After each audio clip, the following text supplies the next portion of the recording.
Perkenalkan, saya Kunikumela Wilda dari kelas MJ406, mata kuliah Manajemen Sumber Daya Manusia 2. Nah, saya akan menjelaskan atau membahas terkait unit organisasi atau perusahaan yang saya pilih, yaitu Kantor Pelayanan Perbendaharaan Negara Kota Batam atau KPPN Batam. Nah, KPPN Batam sendiri merupakan unit vertikal di bawah Direktorat Jenderal Perbendaharaan Negara, Kementerian Keuangan. Nah, KPPN Batam sendiri memiliki tugas untuk menyalurkan pembiayaan APBN, menata usahakan penerimaan dan belanja negara, serta menyalurkan transfer ke daerah dan dana desa. Nah, saat ini KPPN Batam menaungi 128 satuan kerja yang terdiri dari Satker Pemerintah Pusat dan juga Satker Pemerintah Daerah. Nah, KPPN Batam sendiri memiliki lingkup cakupan atau wilayah kerja Kota Batam dan juga Kabupaten Tanjung Balai Karimun. Saat ini KPPN Batam mempunyai 24 pegawai negeri sipil dan 5 PPNPN. Nah, untuk pengalaman atau hasil observasi saya terkait organisasi ini, saya mengambil aspek konflik dan juga penyelesaian. Nah, konflik dan penyelesaian ini mungkin akan ada di beberapa atau setiap organisasi atau perusahaan memilikinya. Nah, saya mengangkat 2 konflik yang ada di KPPN Batam. Yang pertama yaitu terkait adanya beberapa pegawai yang sering menggunakan ruangan TLC atau tempat ini diperuntukkan untuk konsultasi oleh Satker. Dan penggunaan ruangan ini dilakukan hingga sore hari, sehingga ketika satuan kerja ingin melakukan konsultasi lebih intens, mereka mungkin cenderung tidak enak karena sudah ada orang di dalam ruang TLC tersebut. Nah, ruangan TLC ini juga apabila terdapat antrian yang menumpuk bisa dibawa ke ruang TLC sehingga tidak terlalu banyak antrian di ruangan CSO atau customer service. Nah, ketika beberapa pegawai ini menggunakan ruang TLC hingga sore, berdampak pada penumpukan antrian satuan kerja yang melakukan konsultasi, sehingga dinilai hal tersebut kurang efektif dalam pelayanan dan berdampak bagi kualitas pelayanan di KPPN Batam.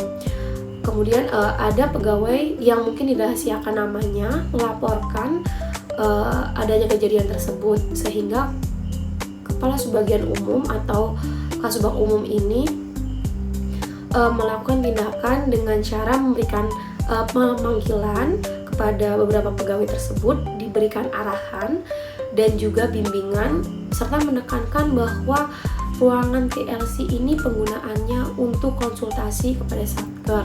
Nah, hal tersebut akhirnya diterima positif oleh pegawai yang bersangkutan, sehingga ke depannya mereka tidak menggunakan lagi tempat tersebut dan kembali bekerja di ruangan yang sudah ada. Kemudian untuk konflik yang kedua yaitu terkait, jadi di KPPN Batam sendiri terdapat 2 customer service atau CSO biasanya untuk kami memanggilnya. Nah, 2 CSO ini, satu CSO itu beberapa minggu yang lalu sedang ada kegiatan mutasi atau terkena mutasi ke kantor pusat. Nah, hal tersebut menyebabkan saat ini KPPN hanya memiliki 1 customer service atau 1 CSO. Nah, seminggu yang lalu terdapat kekosongan CSO karena customer service yang tinggal 1 ini ada kegiatan mendesak di Jakarta dan tidak bisa diganggu. Nah, hal tersebut menyebabkan kekosongan di customer service. Ketika terdapat kunjungan secara online, secara offline, hal tersebut menyebabkan pegawai yang ada di belakang kebingungan atau malah lempar-lemparan karena tidak ada tugas yang pasti untuk menjadi CSO. Hal tersebut pastinya akan berdampak pada pelayanan kepada Satker.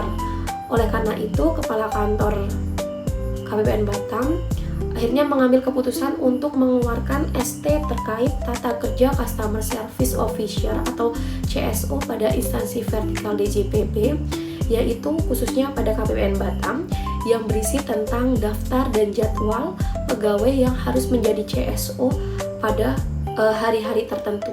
Jadi terdapat rolling untuk menjadi CSO untuk menggantikan CSO sementara agar tetap pelayanan berjalan secara optimal.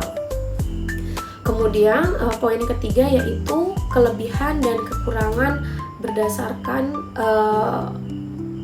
teori atau praktik MSDM yang telah dipelajari. Nah, untuk kelebihannya sendiri, untuk konflik yang pertama ini, di mana organisasi ini memberikan wadah atau menjamin keamanan bagi pegawainya apabila ingin melakukan pelaporan, sehingga dijaga kerahasiaannya.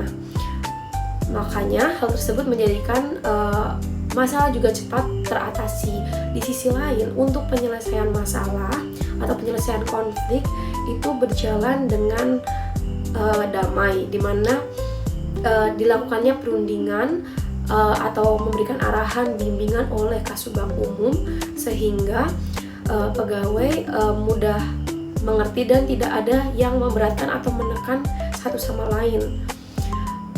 Kemudian untuk kelemahannya, saya rasa tidak ada kelemahannya. Kemudian untuk kelebihan pada konflik yang kedua, yaitu konflik langsung ditemukan, yaitu dilakukannya observasi langsung di lapangan oleh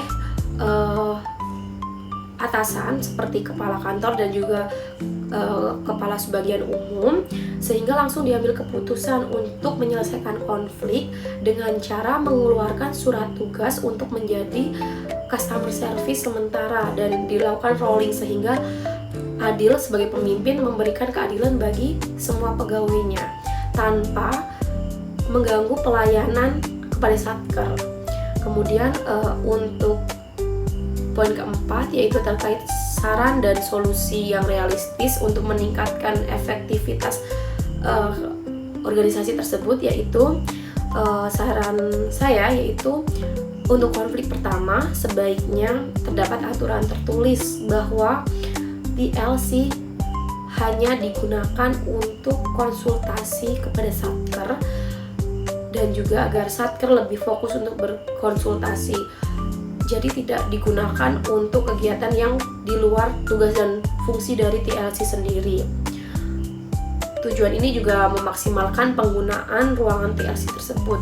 Kemudian untuk konflik yang kedua, karena sebenarnya saat ini customer service itu hanya satu orang, maka pimpinan itu bisa melakukan atau bersurat kepada kantor pusat untuk memberikan customer service atau CSO ke KPPN Batam agar tidak terjadi kekurangan customer service dan pelayanan juga bisa maksimal. Kemudian untuk selanjutnya memberikan kebijakan pada setiap pegawai untuk saling menguasai setiap seksi, sehingga apabila ditunjuk sebagai customer service tidak terlalu kerepotan dan sudah menguasai terkait pekerjaan semua seksi dan tidak ada kendala dalam menjadi customer service.